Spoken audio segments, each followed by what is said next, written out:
Imagine that you're driving north on 35W and about 20 minutes later you find yourself in a town that looks and make you think you took a step back in time. This town has antique shops, a cafe, a small theater, and even a huge sign that says, "Welcome to the Halloween capital of the world." In 1919, Anokans woke up with their cows roaming the streets, their windows soaked, their outhouses tipped over, and this is when they knew they had to make a change.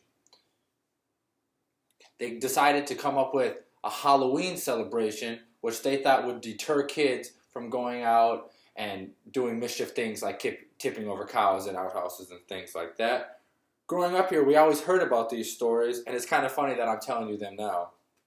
If you ever end up or want to go to Anoka and are looking for some things to do, there's always a few choices. Let's say you want to go somewhere different, somewhere out of the norm, a place that has some history. Anoka is a great place to do this because of its very interesting past. Anoka was established in 1844 and found itself on the map of Minnesota the following year in 1845. The word Anoka derives from two native words, the first coming from the Dakota tribe, which is Anokan-tan-han, which means on both sides,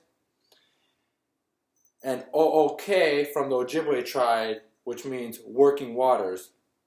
The reason why both of these words were incorporated into coming up with the city name Anoka is because when Anoka was first established, it was known for its logging industry.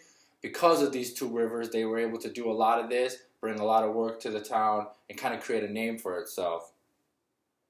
According to the 2010 census, the population of Anoka was 17,142, which seems like a really decent size. However, growing up here, it always had that small town feel where everybody knows everyone's name. To this day, Anoka still takes pride in being called the Halloween capital of the world and has many traditions that surround that holiday. Some even call the town haunted. Anoka has been called haunted by its citizens and visitors since the early 1900s. Many businesses and homes have been there for over 100 years and have a long history. Most of these stories started after the Anoka State Hospital was built in March of 1900, which housed many of the state's mentally insane people, which kind of brings that stigmatism of being haunted and stuff like that. A huge tradition for the whole city of Anoka and many of the neighboring towns is the Anoka Halloween Parade. This parade has been around since 1920 and gets bigger every year. Except for in 1942 and 1943 due to World War II, it kind of threw people off and deterred them from coming and celebrating things because they weren't in the celebrating mood. According to AnokaHalloween.com, over 60,000 people visit the parade yearly. And in 2008, that number hit in 2018, that number hit 70,000 people, which brings in revenue, attention, and all that good stuff to the city of Anoka. Many families that live in the area develop hobbies or traditions with places and activities that happen locally every year. Like I talked about earlier, some places to go and see or things to do in Anoka. You can see the Rum River Dam, which is a really cool spot to check out and many people even fish by. The River Rock has over 5 miles of paths with a lot of interesting things to see along the way. For example, there's a rock house located directly below the bridge traveling over the Rum River. This rock house has been there since Anoka was established in 1844. This rock house was actually the first home, what is said to be the first home of the first mayor of Minnesota, so he could keep an eye on his logging industry and make sure that things were going according to plan. Something else that's popular in the area is antiquing, which you can see by the 3+ antique shops in the 1 mile radius of downtown Anoka.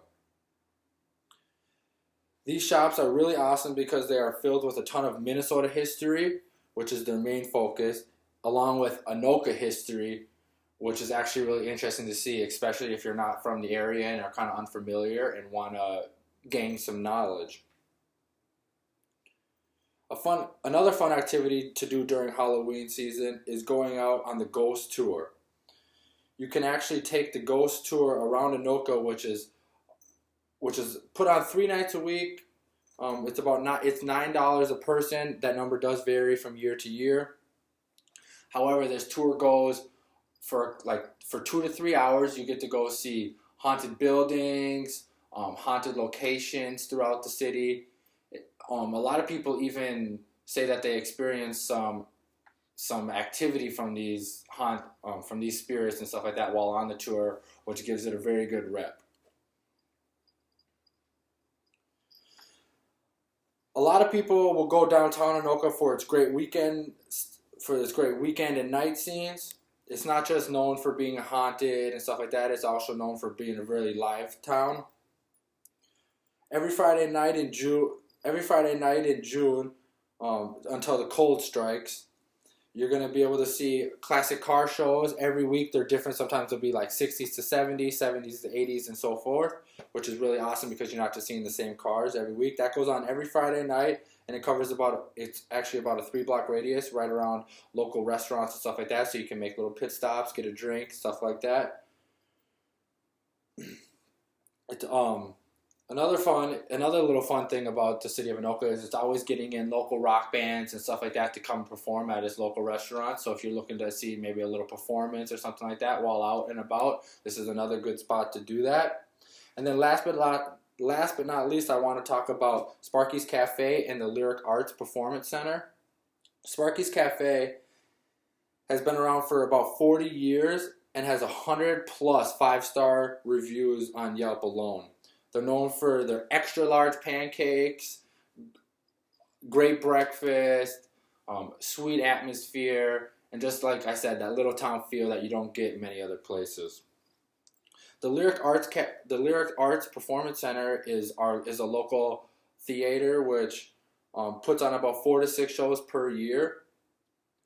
With all of this stuff that I've shared with you today, I hope that you've learned a little bit more about Anoka, the place I call home.